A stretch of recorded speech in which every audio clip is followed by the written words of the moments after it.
Hello बेटा, सबको good morning. मेरा नाम है संदीप सिंह फिलसवाल। बेटा हम बात करेंगे सीटेट की। जैसा कि आप सब बच्चों को मालूम है कि सीटेट का नोटिफिकेशन आ चुका है 2024 सीटेट। तो सीटेट में बेटा लेवल 1 भी होता है, लेवल 2 भी होता है, ठीक है ना। लेवल 2 के बारे में मैं बात करूंगा जिसमें 60 नंबर का आपका आता है एसएस सोशल साइंस। बेटा मैं सोशल साइंस को डील करूंगा यहां पर, जिसमें आता है आपका 15 नंबर का ज्योग्राफी, 15 का हिस्ट्री और 15 का आता है उसमें पॉलिटी और 15 की इसमें होती है पेडागोजी, है ना। तो उसके बारे में डील करेंगे बेटा। देखो जो हमारा सीटेट का पेपर है बेटा, हमारी जो वैसे तो ये डेमो क्लासेस अभी हमारी चलेंगी, ठीक है ना, लेकिन बैच जो है वो कल से स्टार्ट हो जाएगा हमारा। आप डेमो क्लास ले सकते हो बच्चे, लेकिन बैच हमारा कल से ठीक 9:30 बजे से यानी 18 मार्च से बैच स्टार्ट हो जाएगा अपना, ठीक है। देखो इसके बारे में देख सकते हो थोड़ा सा, ये जो अपना यहां पर देख सकते हो बच्चे, अभी अगर आप फर्स्ट 72 आवर्स में ज्वाइन करते हो बेटा, बैच लेते हो तो आपको 50% का डिस्काउंट मिलेगा, ठीक है। 2,500 रुपए में आप ये बैच परचेज कर सकते हो। क्लासेस आपको मिलेंगी 18 मार्च से, यानी कल से आपका बैच स्टार्ट हो जाएगा 9:30 बजे से, ओके। लेकिन ये जो आज की जो मैं क्लास आपको बता रहा हूं बेटा, ये क्लास है आपको आपके जो आपका जो सीटेट पेपर 2 है उसमें पूरा सिलेबस क्या रहेगा, उस सिलेबस के बारे में ये क्लास है। फिलहाल आपको पूरा समझ में आ जाएगा किस प्रकार से क्या है, ठीक है ना। एक बात मैं आपको और भी बता दूं बेटा, सीटेट में अब की बार क्या किया गया है, जो डिफिकल्टी लेवल है वो थोड़ा सा बढ़ा दिया गया है। ध्यान से सुनना बच्चों, मैं जो बात बता रहा हूं। देखो क्लासेस तो 3 हैं, सबको मालूम है। एनसीईआरटी की क्लास 6, 7th और 8th का जो ज्योग्राफी, हिस्ट्री, पॉलिटी, पेडागोजी है, चीज तो वही है। लेकिन मैं बात करूं कि उसके डिफिकल्टी लेवल की, तो बेटा वो डिफिकल्टी लेवल है वो 8वीं से ऊपर जाएगा। 9वीं, 10वीं, 11वीं, 12वीं क्लास तक का जो डिफिकल्टी लेवल है वो बढ़ चुका बेटा। चैप्टर वही है। जैसे कि मैं बात करूं सोलर सिस्टम की, सौर मंडल बेटा, सौर मंडल की मैं बात करूं तो चैप्टर तो वही है सौर मंडल, लेकिन 6th क्लास में वो लिमिट है बेटा उसकी। आगे और भी थोड़ा डिफिकल्टी लेवल बढ़ते जाएगा तो 12th क्लास तक वो पूरा डिफिकल्ट चैप्टर हो जाएगा। तो पूरा डीपली हमने पढ़ना है, ठीक है। मैं बात करता हूं इंट्रोडक्शन ऑफ इंडिया की। आज का जो मैं चैप्टर आपको कराऊंगा बेटा, इस क्लास के बाद जो मेरा पहला चैप्टर होगा, डेमो क्लास आपको जो मिलेगी ज्योग्राफी की, उसमें आपको क्लास मिलेगी बेटा आवर कंट्री इंडिया, भारत। अपने भारत के बारे में पूरी जानकारी मैं आज को आपको दूंगा और वो भी पूरा डीपली तरीके से, ठीक है, आपको मालूम चलेगा। अच्छा मैं आपको एक बात और बता दूं, आज की जो क्लास होगी बेटा, जो आवर कंट्री इंडिया की क्लास जो मैं लूंगा अभी आपकी, उसमें बेटा ये पिछले 5 से 6 साल के क्वेश्चन उठा के देखना, वहां से 1 नंबर आपका पक्का हो जाएगा। उस चैप्टर से, इस क्लास से बेटा, इंट्रोडक्शन ऑफ इंडिया वाली जो क्लास है, यहां से एक क्वेश्चन जरूर आपको मिलेगा। एक बार मैं आपको बता दूं कि आपको पढ़ना क्या है। एक बार सिलेबस पे हम चलते हैं, उसके बाद हम क्लास स्टार्ट कर देंगे। अभी जो मैं ये जो वीडियो बना रहा हूं, क्लास बना रहा हूं, ये सिर्फ आपकी क्लासेस के बारे में है कि आपका जो सिलेबस है वो किस प्रकार से हम तय करेंगे, पूरा कंप्लीट करेंगे। देखो बेटा यहां पर देख सकते हो आप, ये रहा सीटेट सिलेबस। पेपर 2 के बारे में हम बात कर रहे हैं बेटा। इसमें सबसे पहले हम बात कर रहे हैं किसकी, सीटेट सिलेबस जो पेपर 2 है आपका, जो पेपर 2 है, यहां पर बेटा हम बात कर रहे हैं अपनी पेपर 2 की, सोशल साइंस की। सोशल साइंस में हम बात करेंगे हिस्ट्री की। सबसे पहले हिस्ट्री में आपको क्या क्या पढ़ना है, क्योंकि आप सबको मैंने अभी बताया कि हिस्ट्री में बेटा आपको 6ठी, 7वीं, 8वीं क्लास की पूरी एनसीईआरटी की हिस्ट्री करनी है। उसके बाद ऐसे ही ज्योग्राफी, ऐसे ही पॉलिटी। तो मैं बता दूं उसमें चैप्टर वाइज मैं आपको बता दूं कौन कौन से चैप्टर इसमें पढ़ने पड़ेंगे आपको, ओके। देखो इसमें देखो सबसे पहले जो 6ठी क्लास में आपको पढ़ना पड़ेगा वो कब, कहां और कैसे, व्हेन, वेयर एंड हाउ, ये चीज आपको पढ़नी पड़ेगी। इसका मतलब क्या हुआ कि हमारे मानव इतिहास की शुरुआत कहां से हुई थी, क्या क्या एविडेंस हमें मिले हैं, किन किन चीजों से हम पता लगा सकते हैं कि हमारा मानव का, मनुष्य का इतिहास कितना पुराना है और किन किन चीजों से अपना जीवन यापन हम करते थे, ठीक है ना, ओके। आगे देखो, इसमें आगे बढ़ते हैं।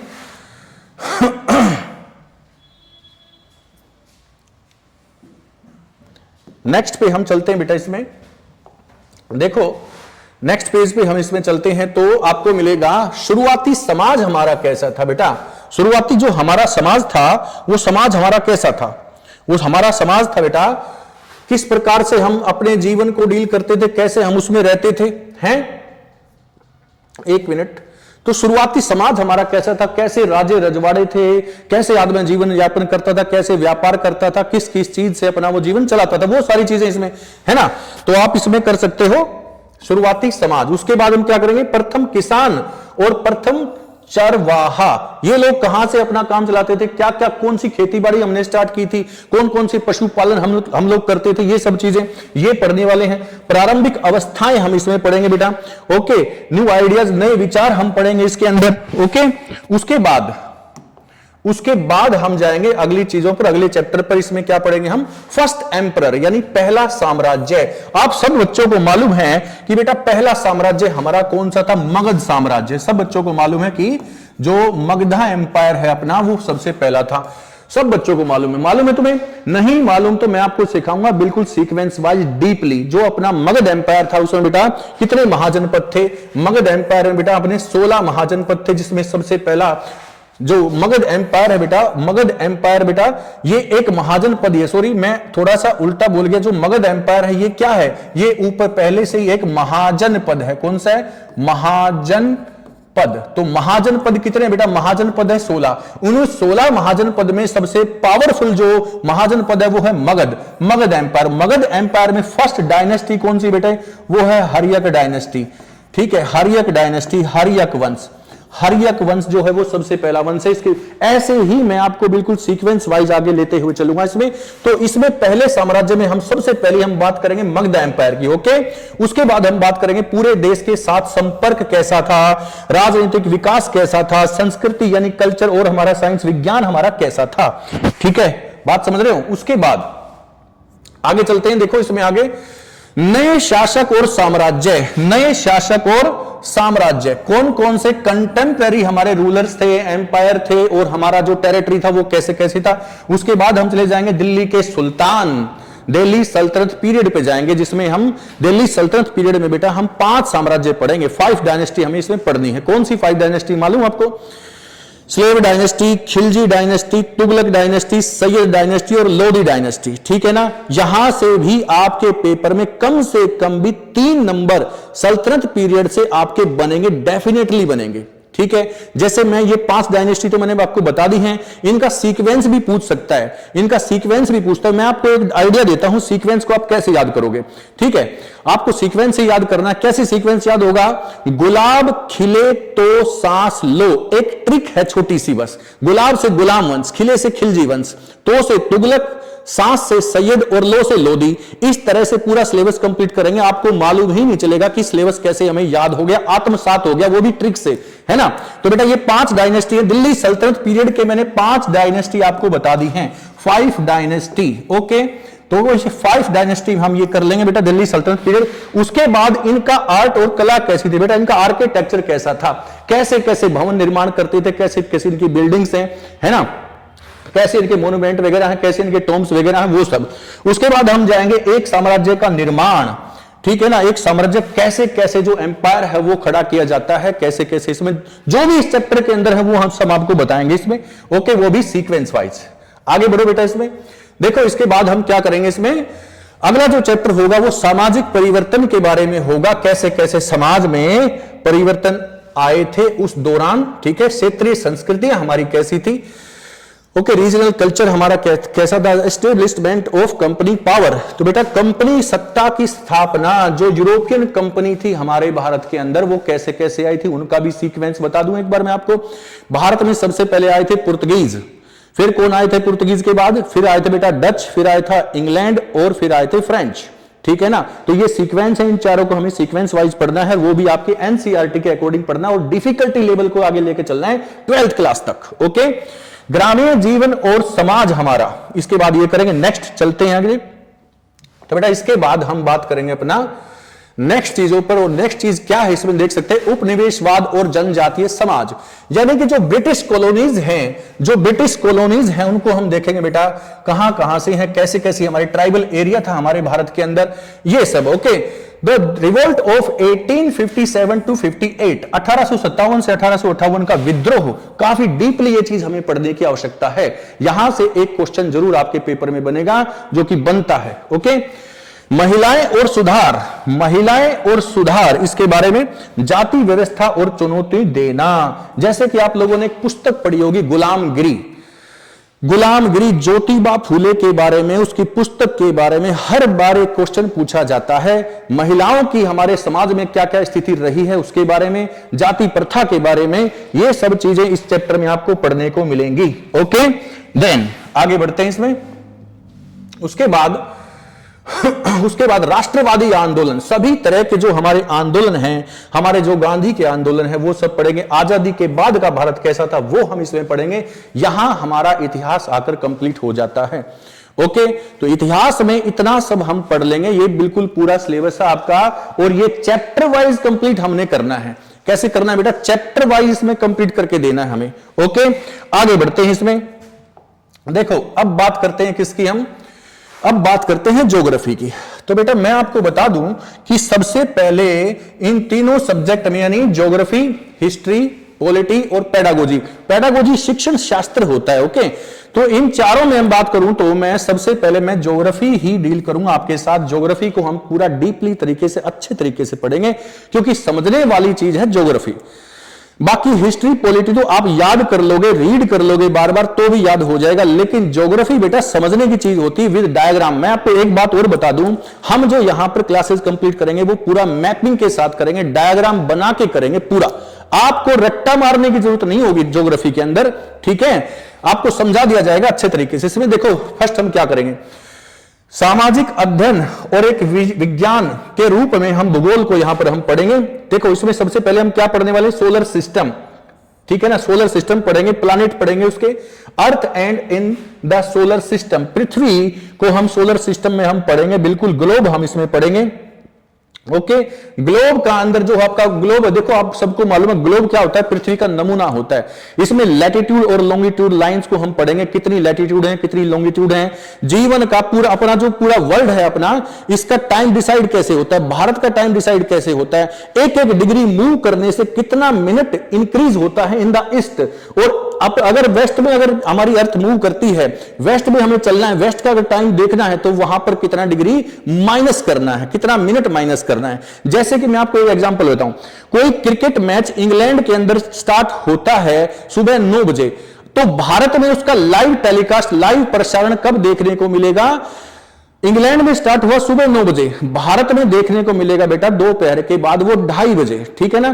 क्योंकि भारत का समय 5.5 घंटा आगे होता है किसके समय से? ब्रिटेन के समय से। बिकॉज ऑफ, क्योंकि वहां का जो 0 डिग्री इंटरनेशनल जो टाइम लाइन है बेटा, जो आपकी स्टैंडर्ड टाइम लाइन है जिसको बोलते हैं जीएमटी, जो कि लंदन के ग्रीनविच से गुजरती है, वहां से ही पूरे वर्ल्ड का टाइम डिसाइड होता है। क्योंकि इंडिया उसके ईस्ट में है तो इंडिया का समय पहले हो जाएगा बेटा, क्योंकि इंडिया में ईस्ट में हम जाएंगे तो हर एक डिग्री पर 4-4 मिनट समय इंक्रीज होता जाएगा। इंडिया की जो इंटरनेशनल जो स्टैंडर्ड टाइम लाइन, भारत की जो स्टैंडर्ड टाइम लाइन है वो है 82.5 डिग्री, और वर्ल्ड की स्टैंडर्ड टाइम लाइन है 0।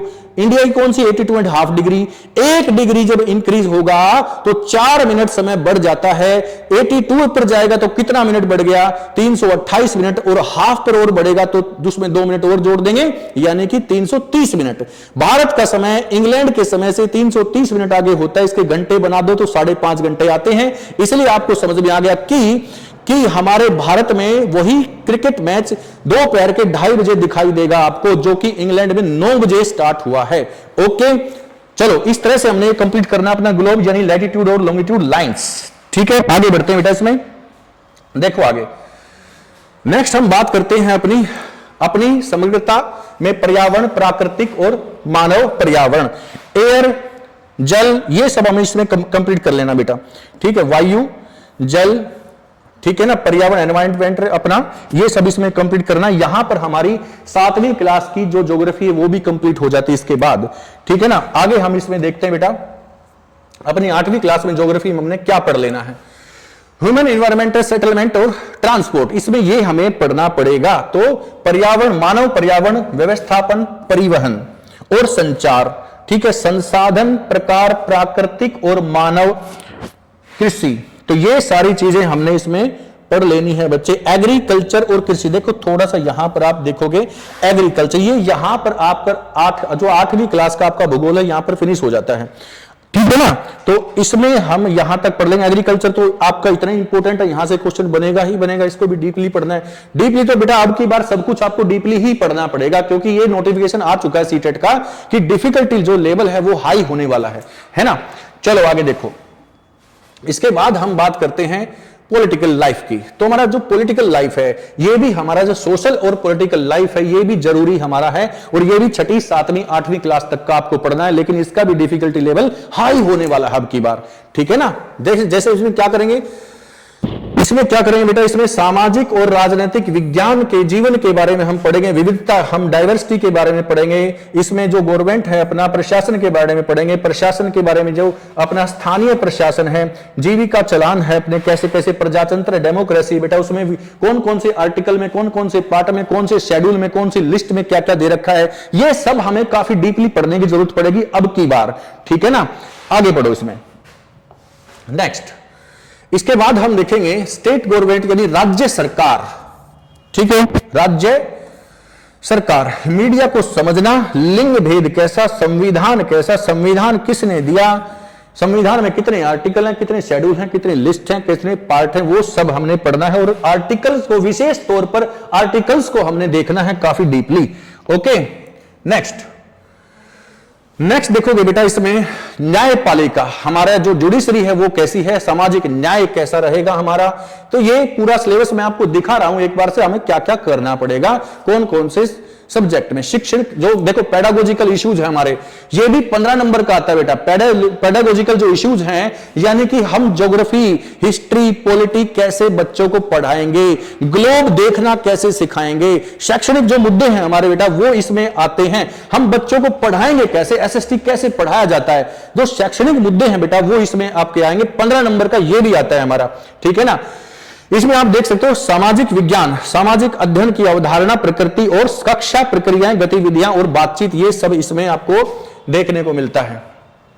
आलोचनात्मक चिंतन का विकास करना, ये नहीं कि जो हमें बता दिया उसको हम सीधा ऐसे कैसे रट्टा मार लें, याद कर लें, नहीं, ये भी होता है कि उसका आलोचनात्मक चिंतन भी कैसे किया जाए, बच्चे के माइंड में चीजें कैसे डेवलप की जाएं कि वो किसी चीज के बारे में उसकी नेगेटिविटी और उसकी जो पॉजिटिवनेस है वो भी देख सके, समझ सके। ठीक है। पूछताछ, अनुभव जन्य साक्ष्य, ये दूसरा सामाजिक विज्ञान और सामाजिक अध्ययन, पढ़ाने की समस्याएं, यही जो बात मैं आपको कर रहा था अभी, जो सामाजिक विज्ञान है, सामाजिक अध्ययन है, वो किस प्रकार से उस बच्चे को पढ़ाया जाए, ये सब कुछ क्या है, पेडागोजिकल जो इश्यूज हैं वो इसके अंदर आते हैं। ठीक है। उसके बाद चलते हैं सोर्स, प्राइमरी एंड सेकेंडरी, बेटा स्रोत, प्राथमिक और माध्यमिक स्रोत क्या है, परियोजनाएं कार्य क्या है, एवोल्यूशन क्या है बेटा, मूल्यांकन कैसे करेंगे, तो ये सब इसके अंदर हमें पढ़ लेना है। ये मैं आपको पूरा एक बार सिलेबस आपकी नजरों से मैं निकाल रहा हूं, बड़े अच्छे तरीके से कराएंगे, बहुत अच्छा रिजल्ट हमारा रहता है टीएनआई का। ठीक है ना। हमारी टीम पूरी कटिबद्ध तरीके से आपका एक एक चैप्टर सीक्वेंस वाइज करा के देगी, तो इसके लिए निश्चिंत रहें। कल से क्लासेस स्टार्ट हो रही है, ठीक 9:30 बजे से क्लासेस ज्वाइन करना ना भूले बिल्कुल भी। फर्स्ट 72 आवर्स में करोगे आप लोग तो आपको 50% का डिस्काउंट आपको दिया जाएगा, उसके बाद तो पूरी फीस आपको पे करनी पड़ेगी अदरवाइज। ठीक है। देखो बेटा, एसएस हिस्ट्री 6ठी क्लास के जो लेसन होने वाले हैं मैं आपको वो बता दूं। 6ठी क्लास के लेसन, अभी तो मैंने पूरा सिलेबस आपको बताया है।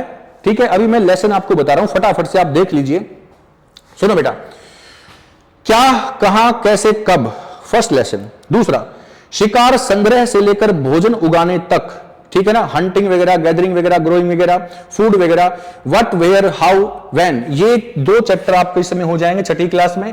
उसके बाद तीसरा चैप्टर आपका आता है 6ठी क्लास की एनसीईआरटी में। 3rd चैप्टर क्या पढ़ना है, शुरुआती शहरों में किताबें और कब्र क्या बताती हैं हमें, राज्य, राजा और प्रारंभिक गणतंत्र, ये सब हमें करना है। उसके बाद आपका 6ठा चैप्टर आ जाएगा, नए प्रश्न और विचार, 6ठी क्लास की एनसीईआरटी में आपको बता रहा हूं, ध्यान रहे आपको। ठीक है।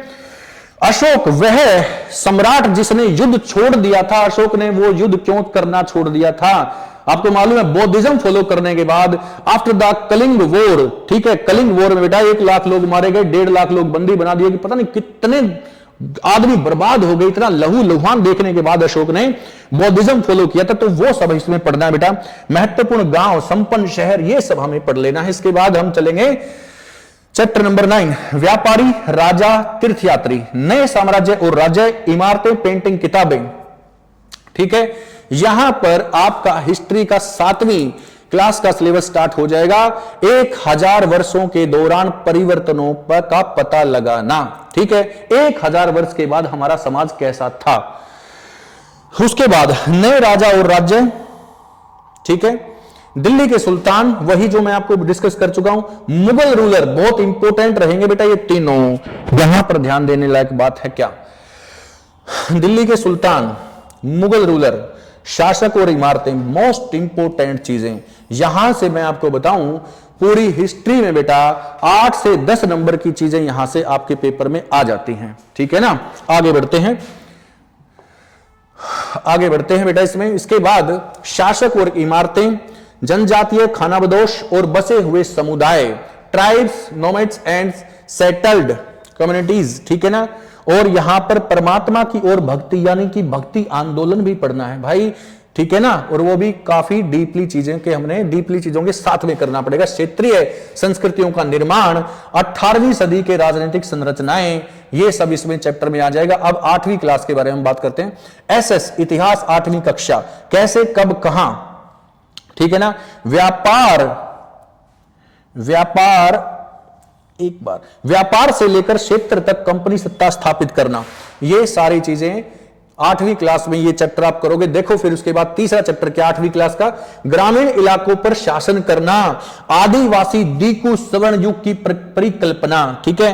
और 1857 और उसके बाद विद्रोह किया, ठीक है ना। ये सब चीजें हमें पढ़ देनी है 8वीं क्लास के जो आपकी क्लास है उसमें, एनसीईआरटी का जो बुक आपकी उसके अंदर।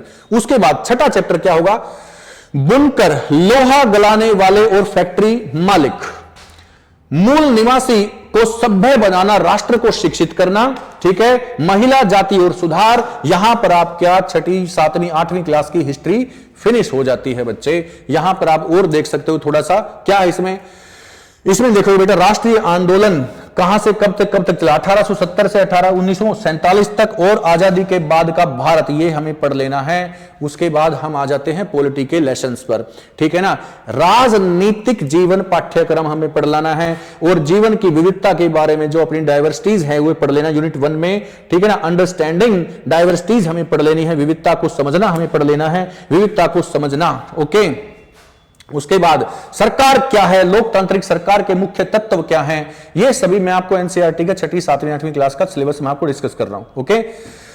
स्थानीय सरकार और प्रशासन, पंचायती राज पढ़ लेना है बच्चे, ग्रामीण प्रशासन पढ़ लेना है, ग्रामीण, सुनो इसके बाद यहां पर देखो थोड़ा सा ग्रामीण आजीविका के बारे में पढ़ना है, शहरी आजीविका के बारे में, कौन से लिस्ट में पार्ट में ग्रामीण के बारे में, कौन से अर्बन सिविलाइजेशन के बारे में, ये सब हमें पढ़ लेना है बच्चे, ठीक है। और राजनीतिक जीवन पाठ्यक्रम, भारतीय लोकतंत्र में समानता, समानता पर इक्वेलिटी जो हमारी होती है कौन से अनुच्छेद के अंदर, ये सब पढ़ लेना है, ठीक है ना। तो ये सारी चीजें मैं आपके सामने रख रहा हूं, राज्य सरकार को कैसे तैयार करती है, ओके। नेक्स्ट देखो बेटा यहां पर यूनिट 3 जेंडर, इकाई 3 लिंग, तो लड़के और लड़कियों के रूप में बड़े होना, महिलाएं दुनिया को बदलती हैं, ये सब आपको पढ़ लेना है किसमें, पॉलिटी के अंदर। मीडिया को समझना, ठीक है। यहां पर आपका ये यूनिट 5 स्टार्ट हो जाता है, मार्केट, इकाई 5 बाजार, हमारे आसपास का बाजार, बाजार में एक शर्ट, ठीक है ना, ठीक है। भारतीय लोकतंत्र में समानता, समानता के लिए संघर्ष, ये सभी चीजें मैं आपको शॉर्ट में समझा रहा हूं। इसके बारे में जब इसके लेसन हम पढ़ेंगे बेटा तो डीपली हमें पढ़ना है, अभी तो मैं आपको बता रहा हूं पढ़ना क्या है, ठीक है। राजनीतिक जीवन पाठ्यक्रम में, ठीक है ना। इसके बारे में इकाई फर्स्ट, भारतीय संविधान और धर्मनिरपेक्षता, भारतीय संविधान धर्मनिरपेक्षता को समझना, ठीक है ना। ये 2 इसमें यूनिट हमें पढ़ लेनी है। इसमें क्या पढ़ लेना बेटा, संसद और कानून का निर्माण कैसे होता है, कौन से आर्टिकल में संसद है, कौन से में लोकसभा है, कौन से में अपनी राज्यसभा। जैसे मैं आपको थोड़ा सा बताऊं, जो अपनी संसद है पार्लियामेंट हाउस है बेटा, आर्टिकल 80 में, आर्टिकल 79 में संसद है, आर्टिकल 80 में राज्यसभा है, और आर्टिकल 81 में लोकसभा है बेटा। इस तरह से हम आर्टिकल भी डीपली अच्छे तरीके से करने वाले हैं, ठीक है। उसके बाद न्यायपालिका, हमारी आपराधिक न्याय प्रणाली को समझना, ठीक है ना, जुडिशरी वगैरह समझना, सामाजिक न्याय और हाशिए पर लोग, हाशिए को समझना, कैसे कैसे आदमियों का जो है वो मतलब कि हाशिए पर चले जाते हैं, ठीक है ना। हाशिए पर पड़े लोगों को समान सामना करना बेटा, हाशिए पर पड़े लोगों का सामना करना। ठीक है, आगे देखो इसमें unit 5 economics presence of the government, यहां पर सरकार की आर्थिक उपस्थिति के बारे में पढ़ेंगे बेटा, जिसमें सार्वजनिक सुविधाएं, कानून एंड सामाजिक न्याय को हमने पढ़ लेना है। ओके, भूगोल का पाठ्यक्रम आपके सामने होगा बेटा। भूगोल के बारे में राष्ट्र, देखो सौर मंडल में पृथ्वी पहला चैप्टर, दूसरा चैप्टर अक्षांश और देशांतर रेखाएं, what A question, what A series बेटा, व्हाट ए चैप्टर सब्जेक्ट। तो बेटा ज्योग्राफी को बोला जाता है mother of all sciences. Geography को क्या बोलते हैं? Mother of all sciences. ये भूल ना करें कि ज्योग्राफी तो बस आर्ट का सब्जेक्ट है, रट्टा मार ले, नहीं बेटा। ज्योग्राफी पूरा का पूरा ये पूरे विज्ञान की मां कही जाती है ज्योग्राफी, तो समझ के करना है हमने बच्चे। ठीक है, आगे देखो इसमें, उसके बाद देखोगे तीसरा चैप्टर पृथ्वी की गतियां, फिर है मानचित्र, पृथ्वी के प्रमुख क्षेत्र। ठीक है, कहां गर्मी ज्यादा, कहां ठंड है, कौन सा ट्रॉपिकल जोन एरिया, कौन सा टेम्परेट एरिया, कौन सा फ्रीजिंग जोन एरिया, और कितना डिग्री पर कर्क रेखा, topic of cancer line, topic of capricorn line और इक्वेटर लाइन, ये सब इसमें हमने पढ़ लेना है। हमारा देश भारत, आज मैं जो डील करूंगा बेटा, आज जो मैं अपना पहली क्लास दूंगा आप बच्चों को, तो मैं वो छठी क्लास का जो 7वां चैप्टर है मैं वो आपको डील करूंगा। डेमो, मेरी क्लास आपको डेमो में ये चैप्टर मिलेगा बेटा, हमारा देश भारत, क्योंकि यहां से ये वो चैप्टर है जहां से आपके पेपर में 1 से 2 क्वेश्चन डेफिनेटली मिलेगा 110%। ठीक है, देखो आगे नेक्स्ट बेटा, भारत जलवायु, वनस्पति और वन्य जीवन परिशिष्ट। ठीक है ना, और यहां पर बेटा भारत जलवायु, वनस्पति और वन्य जीवन, इसके बारे में ये सारी चीजें हमने पढ़ लेनी है, 8 इसमें कर लेंगे। उसके बाद आपका सिलेबस 7वीं क्लास की ज्योग्राफी स्टार्ट हो जाती है। भूगोल पाठ्यक्रम 7th क्लास, इसमें क्या पढ़ना है बेटा? पर्यावरण, हमारी पृथ्वी के अंदर क्या है ना। हमारी पृथ्वी के अंदर जैसे कि हमारी थ्री लेयर्स होती हैं। अपर लेयर होती है बेटा क्रस्ट होती है, फिर होती है मेंटल, फिर होती है कोर।